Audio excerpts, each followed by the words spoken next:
예, 이 시간에는 사도행전 18장 24절부터 19장 6절 말씀까지 읽었습니다. 오늘은 사도행전 121번째 시간으로 부제목은 성령으로 말미암는 온전한 믿음입니다. 성령으로 말미암는 온전한 믿음.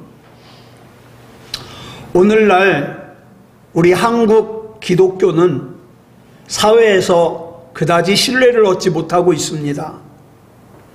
2023년 2월 16일 기독교 윤리 실천 운동에서 설문조사를 했는데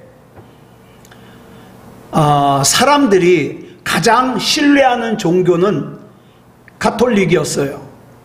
21.4%. 그 다음에 2위가 기독교 16.5%. 그 다음에 불교가 15.7% 순이었습니다. 그 3년 전인 2020년 조사에서는 가톨릭, 불교, 기독교 순이었는데 3년 만에 2위와 3위가 바뀐 거죠. 그런데 더 놀라운 것은 신뢰하는 종교가 없다, 이렇게 대답한 사람이 2020년도보다 21.9%가 늘어가지고 42.6%예요. 많은 수죠. 그리고 한국 사회에 도움이 되는 종교는 2020년도에는 기독교 30.7%, 가톨릭 28.8%, 불교 13.5%였는데 2023년도에는 가톨릭 26.7%, 기독교 19.8%, 불교 9.8% 순이었습니다. 자, 그러면 왜 이렇게 기독교가 신뢰를 얻지 못할까? 원인이 있어요. 30여 년 전부터 우리나라 한국 교회에 돌풍을 일으킨 것이 뭐냐? 교회 성장하기예요.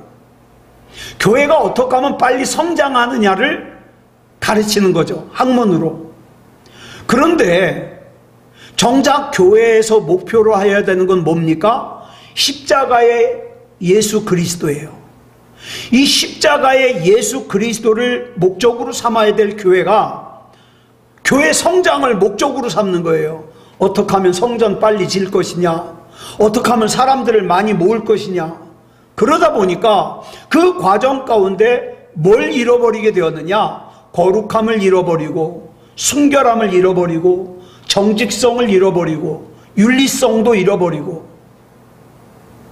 드라마 같은 데서 어떻게 합니까? 교회가 검은 돈을 갖다가 세탁하는 장소로 막 이렇게 드라마에 나오기도 하고, 이게 지금 현 주소거든요. 그러다 보니까 영적으로 교회가 붕괴되고 말았어요. 그래서 그것이 바깥으로 드러난 현상이 뭐냐? 교회가 신뢰를 잃어버리는 거예요. 자, 그런데 이것이 지금만 그런 것이 아니라 예수님 당시에도 예수님의 제자들이 길을 가면서 싸우죠. 뭘 가지고 싸웁니까? 누가 더 크냐는 거예요. 예수님이 이 땅에 정권을 잡으면, 왕이 되면 누가 더 높으냐, 누가 더 크냐, 이걸 가지고 싸워요. 예수님의 제자들 역시도 성장제일주의에 빠져 있었던 거죠. 그런데 예수님이 보시기에 그 싸움을, 다툼을 시작한 장본인이 베드로였던 것 같아요.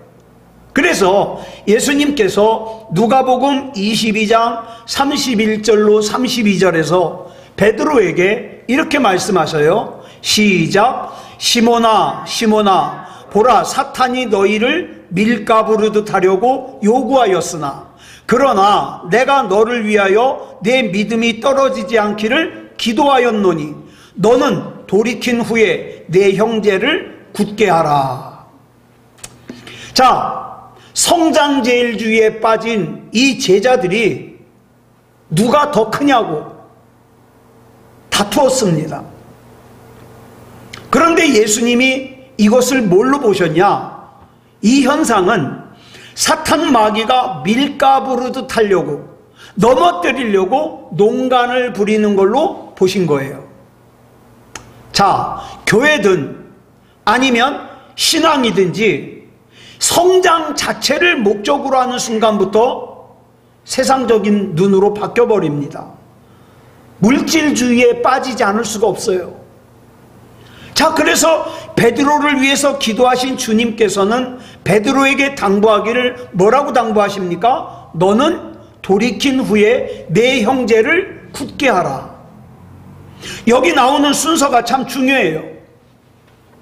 내가 먼저 영적으로 돌이켜야 내 가족을, 내 친구를, 내 친척을 영적으로 굳건하게 세워줄 수 있다 이 말이에요.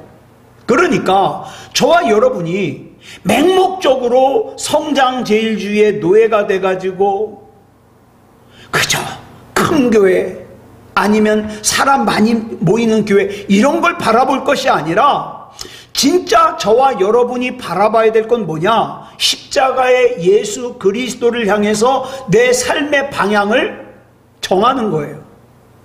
수요일날 이렇게 내 삶의 방향을 우리 하나님을 향해 정하는 걸 뭐라 그랬죠? 그게 믿음이에요. 믿음. 그렇게 내 믿음의 방향을 바로 정해야 내 주위 사람들까지도 어떻게 해요? 영원한 십자가의 복음 위에 굳건하게 세우는 주님의 통로로 내가 쓰임받을 수 있다 이 말이에요. 어떤 경우에도 영적으로 성숙함이 없는 성장은 없습니다. 예? 복음과 관계없는 맹목적인 성장도 있으면 안 돼요. 있으면 안 돼요. 아무리 세월이 흘러도 우리의 답은, 우리 인생의 답은, 우리 신앙생활의 답은 나를 살리기 위해서 제물이 되셔서 십자가에서 죽으셨다가 영원히 부활하신 예수 그리스도의 십자가의 복음뿐입니다. 이 복음을 전하는데 따분하다고, 재미가 없다고, 사람들이 모이지 않아도 그래도 이 교회에서 전해야 될 것은 그 복음이에요. 이 시간 우리 모두 맹목적인 성장을 목적으로 삼던 그 물질주의에서 벗어나서 십자가의 예수 그리스도를 붙들어야 돼요. 기도할 때 하나님 잘 살게 해주세요, 성공하게 해주세요, 집 사게 해주세요, 돈 많이 벌게 해주세요, 그것이 아니라 먼저 하나님 예수 그리스도의 그 십자가를 내가 붙들고 먼저 내 믿음이 믿음다운 믿음이 되어 하나님 앞에 쓰임받는데, 예수 그리스도 이름으로 하나님 맡겨주신 사명을 감당하기 위해서 필요한 물질, 건강, 좋은 사람 하나님께서 책임져 주시옵소서. 순서가 이렇게 되는 거거든요. 그때부터 우리 역시 바울처럼 영적으로 무너진 이 시대와 이 세대를 굳건하게 세워주는 진짜 그리스도인이 될 수 있는 거예요. 자, 다시 이제 본문으로 돌아가서 고린도에서 천막을 만들어 팔던 브리스길라와 아굴라 부부는 바울이 두 번째 전도여행 중에 고린도를 방문했을 때 이 바울의 복음을 듣고 예수님을 구주로 영접하고 구원을 받았습니다. 자, 브리스길라와 아굴라 입장에서 보면 어때요?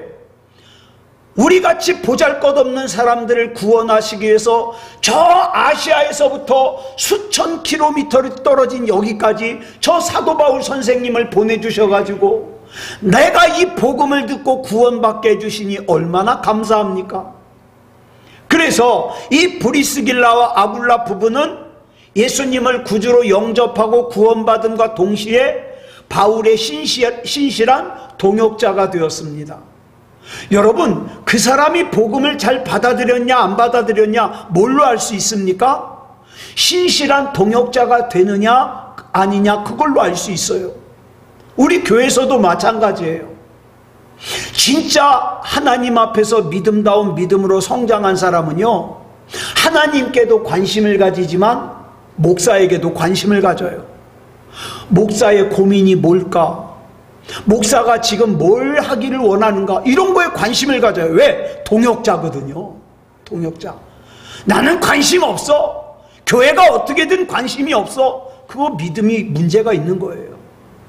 그래서 이 바울이 고린도에서 1년 6개월 동안의 체류를 마치고 이제 자기의 목회의 본거지인 수리아 안디옥으로 돌아가려고 할 때 브리스길라와 아굴라 부부도 고린도에서 천막장사 했잖아요. 그러니까 단골 손님들이 얼마나 많았겠어요. 근데 그런 단골 손님, 자기 사업장의 터전을 개의치 않고 어떻게 합니까? 보따리 싸가지고 사도 바울 선생님을 따라가는 거예요. 그렇게 같이 수리아 안디옥으로 가던 중에 잠깐 이 배가 한 번에 못 간다 그랬죠. 그 방향으로 여기 들리고 저기 들리고 그렇게 가는데, 그러다가 어디에 들리게 되었느냐? 에베소라는 곳을 들리게 되었어요. 그러는데 이 에베소에 들려서 보니까 이 사람들이 바울을 통해서 복음을 듣긴 들었는데 누가 이 하나님 말씀을, 복음을 자세하게 설명해 줄 사람이 없는 거예요. 그래가지고 바울이 브리스길라와 아굴라 부부에게 부탁을 합니다. 내가 저 수리아 안디옥을 갔다가 다시 돌아올 텐데 그때까지 두 분은 여기 남아서 이 에베소 사람들에게 복음을 좀 잘 설명해 주십시오. 제가 두 분에게 복음 잘 설명했잖아요. 그 들었던 복음을 이 에베소 사람들에게 좀 전해 주십시오. 이렇게 부탁을 하죠. 자, 그랬더니 아무런 연고도 없는 이 브리스길라와 아굴라 부부는 에베소에 아는 사람이 하나도 없어요. 아무런 연고도 없다는 것은 그곳에서의 삶이 어때요? 불편하다는 거예요. 그럼에도 불구하고 이 브리스길라와 아굴라 부부는 바울이 수리아 안디옥으로 돌아갔다가 세 번째 전도 여행을 위해서 에베소에 올 때까지 어떻게 합니까? 바울이 부탁한 대로 그 에베소 사람들에게 복음을 전하죠. 자, 그걸 기록하고 있는 것이 본문이에요. 본문 24절 보겠습니다. 시작. 알렉산드리아에서 난 아볼로라 하는 유대인이 에베소에 이르니 이 사람은 언변이 좋고 성경에 능통한 자라. 여기 보니까 또 굉장히 중요한 사건이 일어나요. 자, 이 본문이 기록될 당시에 알렉산드리아는요, 여러분 잘 아시는 그 헬라의 알렉산더 대왕이 세계를 정복했잖아요. 주전 332년에 세계를 정복하면서 이 알렉산더 대왕이 자기가 정복한 곳에다가 자기 이름을 따가지고 도시 이름을 정했어요. 그 이름이 뭐냐? 알렉산드리아예요. 알렉산더 대왕의 이름을 따서. 근데 이 알렉산드리아가 한 군데만 있는 게 아니라 30개 이상이 돼요. 가가지고 좀 괜찮다 싶으면 알렉산더 대왕이 자기 이름을 따서 여기도 알렉산드리아, 저기도 알렉산드리아 이렇게 이름을 붙여요. 근데 이 30개가 넘는 알렉산드리아 중에서 어디가 제일 컸냐? 이집트에 있는 알렉산드리아가 제일 컸어요. 그래서 이 이집트에 있는 알렉산드리아는 로마 제국 당시에 로마, 수도인 로마, 그 다음에 에베소, 그 다음에 수리아의 안디옥, 그 다음에 이집트의 알렉산드리아, 이렇게 이 4대 도시가 제일 커요. 이 네 군데가. 그 중에서 이 이집트의 알렉산드리아는 왜 또 중요하냐? 여기서 생산된 중요한 것이 파피루스라는 거예요. 파피루스는 이 당시에 종이거든요. 그 식물을 갖다가 얇게 펴가지고 종이를 만들어요. 자, 그랬는데 종이로 만든다 보니까 이곳에서 이 파피루스에 기록된 책이 많이 있겠죠. 무려 파피루스로 만든 책이 50만 권 이상이 보관 중인 도서관이 있었어요. 도서관. 엄청난 거죠. 그래서 이 당시 세계 최대의 도서관이 어디 있었냐? 이집트에 있는 알렉산드리아에 있었어요. 그러다 보니까 이 책이 모든 것의 근본이잖아요. 상업이 발달해요, 금융이 발달해요, 학문이 발달해요. 그래가지고 이 이집트의 알렉산드리아가 세계의 중심이 되기 시작했어요. 그리고 나서 이제 디아스포라, 세계 곳곳에 흩어졌던 이 유대인들을 위해서 이 이집트 알렉산드리아에서 뭐를 했냐? 자, 원래 구약 성경은 뭘로 기록되어 있느냐면 히브리어와 아람어로 기록되어 있어요. 근데 이 당시에 세계 공용어는 헬라어잖아요. 그래가지고 이 이집트 알렉산드리아에서 사람들이 그 히브리어와 아람어로 기록되어 있는 구약을 헬라어로 번역을 해요. 이걸 뭐라 그러냐? 70인역 또는 흠정역 이렇게 불러요. 자, 그렇기 때문에 이 이집트 알렉산드리아에 있는 사람들은요, 굉장히 지적 수준이 높아요. 똑똑한 사람이에요. 그런데 이 이집트의 알렉산드리아에서 오늘 본문에 온 사람이 누구냐? 아볼로라는 사람이에요. 이 사람 굉장히 똑똑한 사람이에요.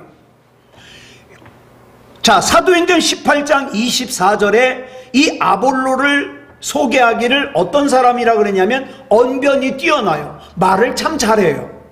게다가 성경에 능통해요. 성경, 여기서는 신약이 아직 없잖아요. 그러니까 여기서 말하는 성경은 구약 성경이에요. 그러니까 구약 성경을 아주 능통하다는 거예요. 그런데 여기 나오는 성경이 복수예요. 왜 그러느냐? 이 당시에 성경이 지금 우리처럼 한 권으로 되어 있는 게 아니라 여러 권으로 되어 있잖아요. 수십 개의 양피지, 여기에 기록되어 있잖아요. 그래서 한 사람이 구약 성경을 다 읽는다, 이건 굉장히 어려운 일이에요. 게다가 지금 우리가 보는 성경처럼 장절이 구분되어 있는 게 아니에요. 그러니까 이 내용이 어디 있었나? 이거 알기도 힘들어요. 그런데 이 아볼로라는 사람은 사도 바울처럼 아주 구약 성경에 능통한 사람이에요. 자, 그런데 문제가 하나 생겼어요. 본문 25절 볼까요? 시작. 그가 일찍이 주의 도를 배워 열심으로 예수에 관한 것을 자세히 말하며 가르치나 요한의 세례만 알따름이라. 아볼로는 구약 성경에만 능통한 것이 아니라 일찍이 예수님에 대해서도 배워서 알고 있을 뿐만 아니라 예수님의 복음을 전했어요. 그런데 아쉽게도 이 아볼로는 뭐만 아냐? 요한의 세례만 알아요. 그러다 보니까 요한의 세례가 전부인 줄 알아요. 자, 본문 26절 상반절 줄친 것만 보겠습니다. 시작. 그가 회당에서 담대히 말하기 시작하거늘. 마침내 아볼로가 이 브리스길라와 아굴라가 있는 에베소의 유대인 회당에 나타났어요. 그리고 이제 자기가 알고 있는 걸 갖다가 확신에 차서 증언을 하는 거죠. 구약 성경에 비추어서 예수님이 어떻게 예언되었고 어떻게 오셨다가 어떻게 됐는지를 쭉 설명을 하는 거예요. 자, 그러면 본문 26절 마저 보겠습니다. 줄친 거 시작. 브리스길라와 아굴라가 듣고 데려다가 하나님의 도를 더 정확하게 풀어 이르더라. 자, 여기 보면 굉장히 중요한 내용이 나와요. 브리스길라와 아굴라가 이 아볼로가 증언하는 걸 가만히 듣다 보니까 이게 온전한 복음이 아니에요. 뭔가가 빠졌어요. 자기가 사도 바울 선생님으로부터 들은 거하고 약간 뭐가 달라요. 그래서 이 브리스길라와 아굴라가 이 아볼로를 갖다가 조용히 데려다가 자기가 사도 바울 선생님에게 들었던 십자가를 통한 예수님의 온전한 복음을 설명해 주죠. 근데 여기서 주의 깊게 우리가 봐야 될 것이 있어요. 우리가 자칫 잘못하면 여기서 실수를 합니다. 뭐냐? 이 브리스길라와 아굴라가 회당에서 많은 사람들이 보는 앞에서 아볼로의 설교를 듣다가 그거 잘못됐다고, 내가 사도 바울 선생님에게서 들은 복음은 그게 아니라고 이렇게 공개적으로 지적하지 않았어요. 만약에 그랬다면 이 아볼로가 얼마나 수치를 느꼈을까요? 또 브리스길라와 아굴라가 하는 말을 받아들이려고 했겠어요? 역효과가 났겠죠. 그런데 본문을 가만히 보니까 그들이 아볼로를 데려다가 하나님의 도를 더 정확하게 풀어주었다고 증언하고 있는데, 여기 중요한 게 뭐냐? 데려다가요. 데려다가 이 데려다가라고 번역된 헬라어가 프로슬람바노인데, 이 단어는 누군가를 자기 집에 정중하게 맞아들일 때 사용하는 단어예요. 예? 그러니까 이 브리스길라와 아굴라 부부는 아볼로 목사님을 어떻게 해요? 온전한 복음을 설명해 주기 위해서 정중하게 자기 집으로 맞아들인 거예요. 여러분, 유대인이 자기 집으로 어떤 손님을 정중하게 맞아들인다는 것은 반드시 두 가지를 포함하고 있어요. 첫째, 그 손님의 발을 씻겨주는 거예요. 먼지가 많을 테니까 정성껏 씻어주고 그 다음에 맛있는 음식을 대접하는 거예요. 이게 맞아들인다는 거예요. 자, 브리스길라와 아굴라 부부는 아볼로 목사님에게 십자가의 온전한 복음을 전하기 이전에 먼저 어떻게 했어요? 그분의 발을 씻어주고 맛있는 음식을 대접했다는 거예요. 자, 전혀 예상치 못했던 이 브리스길라와 아굴라 부부의 섬김에 감동한 아볼로가 그 부부가 전하는 십자가의 온전한 복음을 잘 듣지 않았겠습니까? 그리고 나서는 감동을 한 거예요. 아, 이 부분이 내가 부족했구나. 감동을 한 거예요. 그 결과 아볼로 목사님은 초대교회의 훌륭한 복음 전도자가 될 수 있었죠. 자, 그러면 어떤 교회, 어떤 성도가 좋은 교회, 좋은 성도인가? 제가 아까 유튜브로 어떤 목사님 설교를 듣는데 이 목사님이 막 강조하는 게 그거예요. 좋은 목사가 좋은 성도를 만들고 좋은 성도가 좋은 목사를 만든다. 그러면 목사가 타락하고 목사가 잘못되는 건 누구 책임이냐? 그건 성도가 잘못됐기 때문이다. 그러면 성도가 잘못된 건 누구 책임이냐? 목사가 잘못됐기 때문이다. 막 그러는 거예요. 그래서 제가 그 말씀을 듣다가 맞다. 목사가 바로 서면 성도가 바로 서고 성도가 바로 서면 목사가 바로 설 수밖에 없지. 예? 제가 참 은혜를 받았어요. 그럼 어떤 교회, 어떤 성도가 좋은 교회, 좋은 성도인가? 교인들이 많이 모이고 성전을 크게 짓고 헌금을 많이 거두면 그러면 좋은 교회냐? 뭐 교회 재정을 갖다가 투명하게 운영하면 좋은 교회냐? 그거 아니죠. 브리스길라와 아굴라 부부처럼 주님의 구원에, 주님께서 나를 구원해 주셨다는 사실에 진정으로 감사해서 하나님, 내 손과 발을 드리오니 내 손과 발을 사용하시옵소서 드리는 거예요. 그게 좋은 성도고, 그런 좋은 성도들이 모이는 교회가 좋은 교회죠. 누구에게 무슨 일이 일어났는지 관심도 없고 나만 일정한 규칙에 따라서 교회 왔다 갔다만 하면 끝나고 좋은 교회가 아니에요. 내가 먼저 하나님과의 관계를 회복하고 그 다음에 내 주변에 내 옆에 있는 사람들, 삶이 힘들어, 영적으로 힘들어, 그런 사람들을 위해서 기도해주고 힘이 되어주는 거, 도구가 되어주는 거, 이게 좋은 성도고 좋은 교회라 이 말이에요. 그러면 자 보세요. 교회 안에서 교우들을 위해서 손과 발을 내놓지 않는 사람이 저 밖에 나가서 다른 사람들을 위해서 손과 발을 내놓겠습니까? 내놓을 리가 없죠. 자, 본문 27절 보겠습니다. 시작. 아볼로가 아가야로 건너가고자 하므로 형제들이 그를 격려하며 제자들에게 편지를 써 영접하라 하였더니 그가 감에 은혜로 말미암아 믿은 자들에게 많은 유익을 주니. 자, 이후에 아볼로가 아가야라는 곳으로 갔어요. 지금 이 아볼로는요, 바울이 왔던 곳에 반대로 가고 있는 거예요. 지금 바울은 지금 아가야에서 아시아로 가고 수리아 안디옥으로 돌아가고, 지금 뭐예요? 이 아볼로는 에베소에서 지금 유럽으로 가는 거예요. 마게도냐로 가는 거예요. 자, 이 아가야는 에게해라는 바다를 건넌다 그랬죠. 건너서 마게도냐 유럽 대륙에 있는 고린도로 가는 거예요. 지금 아볼로가. 자, 그러면 왜 아볼로가 하필이면 멀리 떨어져 있는 아가야 지방의 고린도로 갔을까? 우리 이 성경에는 자세하게 기록이 되지 않았는데 5세기경에, 그러니까 이때로부터 이 성경이 기록되고 나서 약 500년이 지난 다음에 성경을 갖다가 베껴 쓴 사본이라 그러거든요. 사본이 하나 발견됐는데 이 사본의 이름이 뭐냐? 배자사본이에요. 이 배자사본의 본문 27절을 보니까 이렇게 기록을 하고 있어요.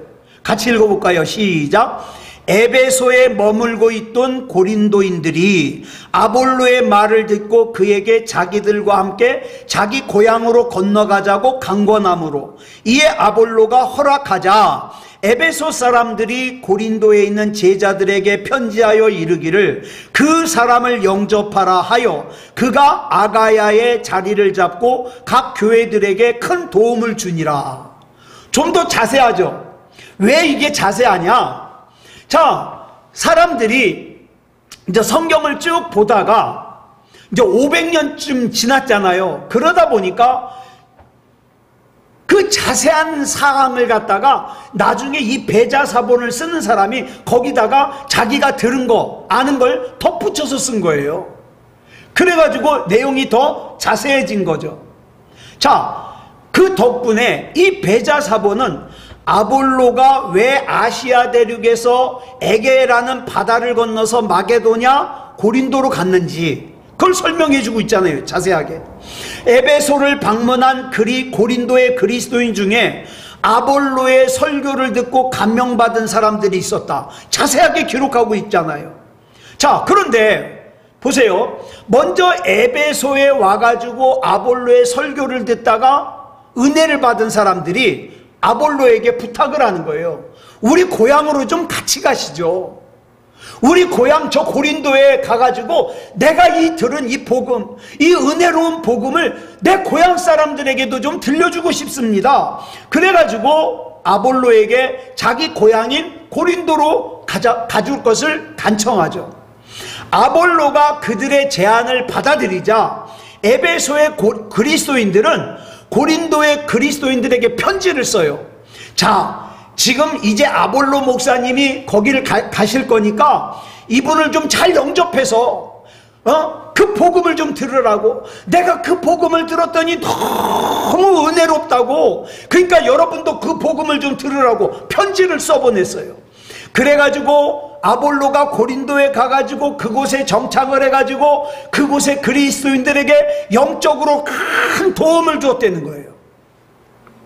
자, 그가 고린도의 그리스도인들에게 어떤 영적인 도움을 줬는지 본문 28절이 이렇게 기록하고 있어요. 시작. 이는 성경으로서 예수는 그리스도라고 증언하여 공중 앞에서 힘있게 유대인의 말을 이기미러라. 자, 보세요. 고린도에 유대인들이 많이 있었다 그랬죠. 이 고린도인들이, 이 유대인들이 누구를 괴롭혔어요? 바울을 괴롭혔잖아요. 그래가지고 반란죄로 막 재판장에 억지로 끌고 갔는데 오히려 거기서 어떻게 했어요? 회당장이 막 얻어맞고 그 다음에 바울이 자유로워졌죠. 그런데 여전히 그곳의 유대인들은 예수 믿는 사람들을 싫어해요. 자, 그랬는데 그 예수님을 부정하는 유대인들이 있었는데 이 아볼로가 아까 어디에 능통하다 그랬어요? 구약 성경에. 왜 가가지고 이 구약 성경에 능통한 아볼로가 브리스길라와 아굴라로부터 에베소에서 복음을 들어가지고 이제 이 복음이 온전한 복음이 됐잖아요. 그래가지고 자기가 알고 있는 그 구약 성경을 인용해가지고 구약 성경이 예언한 메시아가 예수님이라는 걸 아주 논리정연하게, 게다가 언변이 뛰어나요. 말을 참 잘해요. 그래가지고 막 증거하니까 예수님을 부정하는 유대인들이 찍소리 못하는 거예요. 왜? 그 말을 갖다가 어떻게 제압할 수가 없어요. 왜? 맞는 말이 되니까. 맞는 말이 되니까. 그래가지고 그 아볼로로 인해서 고린도의 그리스도인들이 큰 힘을 얻었다는 거죠. 2000년 전에 복음의 불모지였던 이 고린도에 최초로 복음을 전한 사람은 누구였어요? 바울이었습니다. 그 바울이 두 번째 전도 여행 중에 장장 1년 6개월이라는 기간을 고린도에 머물면서 복음을 전했어요. 그리고 바울이 수년이 지나서야 다시 고린도를 방문할 수 있었어요. 그동안 고린도는 어때요? 영적인 지도자가 없는 상태였죠. 그런데 그런 고린도를 위해서 누구를 예비하셨습니까? 하나님께서 아볼로 목사님을 예비하셨어요. 이렇게 우리가 믿는 하나님은 시간과 공간을 초월해서 어떻게 해요? 우리 앞에 앞서가시고 인도해 주시고 붙잡아 주십니다. 그래서 바울이 나중에 고린도전서 3장 6절에서 뭐라고 합니까? 시작. 나는 심었고, 여기 나가 누구예요? 바울이에요. 바울은 심었고, 그 다음에 아볼로는 물을 주었으되 오직 하나님께서 자라나게 하셨나니, 그 하나님께서 인도하시는 우리 인생은 실패할 수가 없다. 예? 왜? 시간과 공간을 초월해서 하나님께서 나를 인도해 주시니까. 그러니까 저와 여러분이 반드시 해야 될 일은 뭡니까? 믿음 안에 굳건하게 서 있는 거예요. 주님의 뜻을 이루소서. 내 손을 드리니 주님 사용하옵소서. 내 발을 드리니 주님 사용하옵소서. 주님 앞에 드리고 맡기면 주님께서 다 책임지셔요. 네. 자, 그러면 이제부터 사도행전 19장을 들어갑니다. 사도행전 19장 1절을 보면 에베소를 다시 방문한 바울이 그곳에서 어떤 제자들을 만나요? 어떤 제자들? 본문 7절을 보니까 그들이 몇 명이라 그랬어요? 12사람쯤 된다 그랬어요. 12사람쯤. 그들 스스로 자기를 뭐라 그래요? 주님을 믿는 주님의 제자라 그래요. 만약 그들이 2차 전도여행을 마무리하면서 수리아 안디옥으로 돌아가는 바울로부터 복음을 듣고 예수님을 구주로 영접한 사람들이었다. 그러면 바울이 알잖아요. 그러면 뭘 써요? 정반사를 써요. 그 제자, 내가 알고 있는 그 제자, 이렇게 썼을 건데 바울이 어떤 제자라고 쓴 것으로 봐서 바울이 이 사람들 처음 보는 사람들이에요. 그러니까 예수님의 복음을 다른 데서 들은 사람들이죠. 그러면 어떤 일이 있었는가? 본문 2절로 3절 볼까요? 시작. 이르되 너희가 믿을 때에 성령을 받았느냐? 이르되 아니라 우리는 성령이 계심도 듣지 못하였노라. 바울이 이르되 그러면 너희가 무슨 세례를 받았느냐? 대답하되 요한의 세례니라. 바울은 처음 만난 그들이 자기를 갖다 뭐라 그래요? 주님의 제자래요. 우리도 많은 사람들이 그러잖아요. 자기가 그리스도인이래요. 자기 예수 믿는 사람이래요. 밝혀요. 근데 바울이 가만히 보니까 이 사람들이 성령의 사람 같지가 않은 거예요. 말하는 걸 보나 행동을 보나 성령 받지를 못한 것 같아요. 그래서 바울이 넌지시 물어봤어요. 너희가 믿을 때에 성령을 받았느냐? 너희들이 주님을 믿는다면 너희 속에 반드시 성령이 계실 텐데 왜? 성령이 아니고서는 예수님을 주라 고백할 수 없으니까. 내가 예수님을 주라 고백한다는 것은 성령이 있다는 뜻인데, 그런데 너희들 말하는 언행이 왜 그러냐 이 말이죠. 성령의 모습이 보이질 않아요. 그래, 너희가 믿을 때 성령을 받았느냐 물어봤더니 이 바울의 질문에 이 사람들이 성령이 계시다는 소리도 못 들었대요. 소리도. 그러니까 바울이 그들에게 그럼 너희들 무슨 세례 받았냐? 그 요한의 세례만 받았다는 거예요. 요한의 세례는 뭐냐면 물속에 들어갔다 나오는 거. 예? 우리 때가 되면 이거 받는 거 있죠? 성부와 성자와 성령으로 세례를 베푸노라. 나이 차면 받는 거. 그 세례만 받았다는 거예요. 예?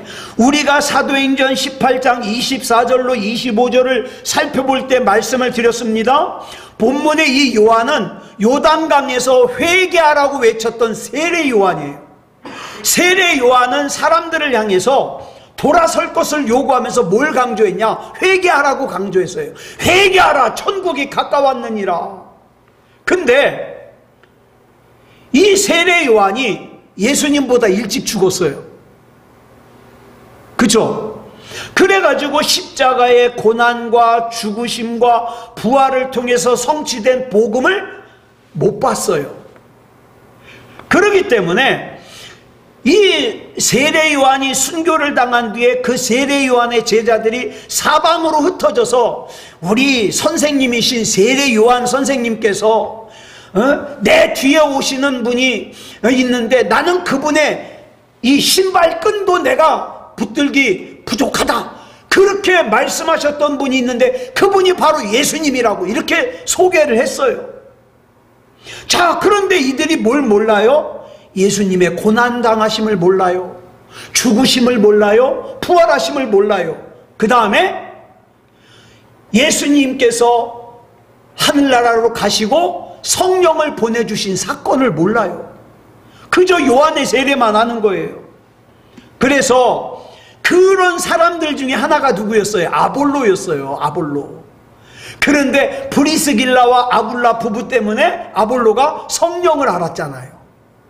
자, 따라서 우리는 바울이 에베소에서 만난 이 예수님의 제자들이라는 사람들이 온전히 복음을 전수받기 이전에 아볼로처럼 요한의 세례만 듣고 교회만 왔다 갔다 하고 그저 나이가 돼가지고 교회에서 세례받고 나는 세례받았으니까 끝, 나는 천국 갈 거야, 여기에 속지 말라는 거예요. 여기에. 자, 그 다음 4절로 6절 보겠습니다. 시작. 바울이 이르되 요한이 회개의 세례를 베풀며 백성에게 말하되 내 뒤에 오시는 이를 믿으라 하였으니 이는 곧 예수라 하거늘 그들이 듣고 주 예수의 이름으로 세례를 받으니 바울이 그들에게 안수하며 성령이 그들에게 임하심으로 방언도 하고 예언도 하니. 여러분, 우리가 예수님을 구주로 영접하고 확실하게 예수님이 나의 구주라고 믿어지는 거, 이건요 성령께서 임재하셨기 때문이에요. 예? 세례 요한이 언급했던 구원자 예수님에 대하여 설명만 듣고 아는 것이 아니라 그 세례를, 성령의 세례를 받고 어떻게 해요? 믿어지는 거예요. 믿어지다 보니까 내 신앙에, 내 육체의 생명도 걸 수 있는 거죠. 교회만 왔다 갔다 하지 않는 거죠. 그래서 바울은 로마서 6장에서 세례를 설명하기를 뭐라고 설명했어요? 예수님께서 십자가의 죽으심과 연합하여 내 옛사람이 죽고 내 죄악된 사람이 같이 죽고 예수님께서 부활하심과 연합하여 내가 새 사람으로 부활했다. 이게 진짜 그리스도인이에요. 이렇게 예수님과 연합하여 죽고 예수님과 연합하여 부활한 사람은 어떻습니까? 형식적인 신앙생활 안 하죠. 예수님을 제대로 믿죠.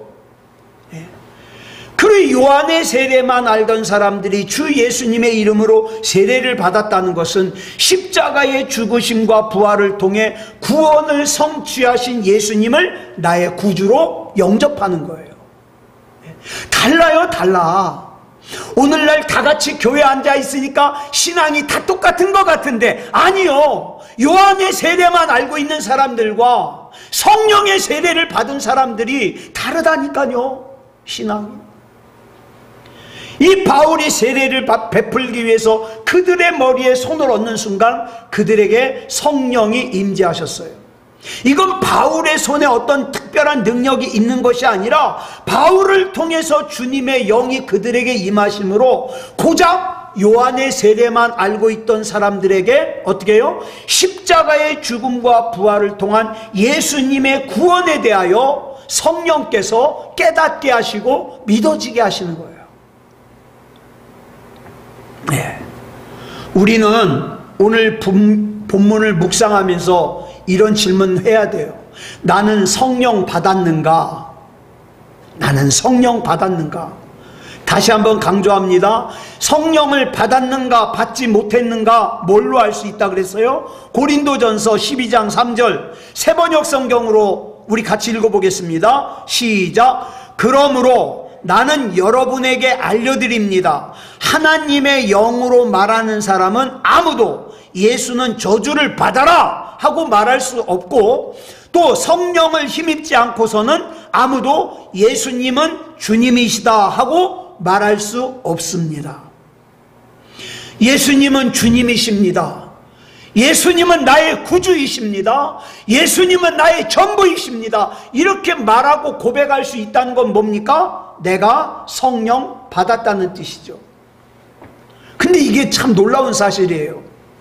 여러분 보세요. 2000년 전에 지구 반대편, 2000년 전이라면 언젠지 아세요? 신라의 시조인 박혁거세가 알에서 태어난 때예요. 여러분 그거 믿어져요?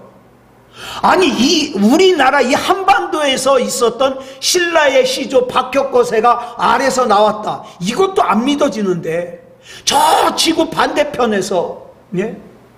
또 고구려의 우리 고구려의 주몽이 동명성왕이 된 것이 이때쯤이에요. 그 다음에 어떻게 해요? 여러분 옛날 주몽이라는 그 드라마 보셨죠? 거기서 주몽하고 좋아했던 소선호라는 여자가 어떻게 해요? 알력 싸움 때문에 자식을 데리고 저 아래로 내려가서 백제를 일으켜요. 그래서 그 소선호의 아들이 백제를 시작한 온조왕이 되거든요. 이때 일이에요. 이때 2000년 전에. 이렇게 아득한 옛날 지구 반대편에서 십자가에 못 박히신 예수님을 어떻게 믿을 수 있냐 이 말이에요. 누가 봤어요? 예? 어떻게 믿을 수 있냐? 황당하잖아요. 상식적으로는 말이 안 되는 일이잖아요. 그렇기 때문에 사실 예수님이 믿어지는 게 당연한 게 아니라 안 믿어지는 게 당연한 거예요. 근데 안 믿어지는 것이 당연한데 성령께서 내 안에 그것을 믿어지게 하신다니까요. 그러니까 예수님이 안 믿어지는 사람 답답하다고 이럴 게 아니에요. 그 사람이 정상이에요. 믿어지는 게 이상한 거죠. 근데 성령께서 임하시니까 믿어지는 거예요. 그래서 예수님께 내 삶을 드리고 내 인생을 드릴 수 있는 거예요. 그래서요, 저는 이렇게 생각해요.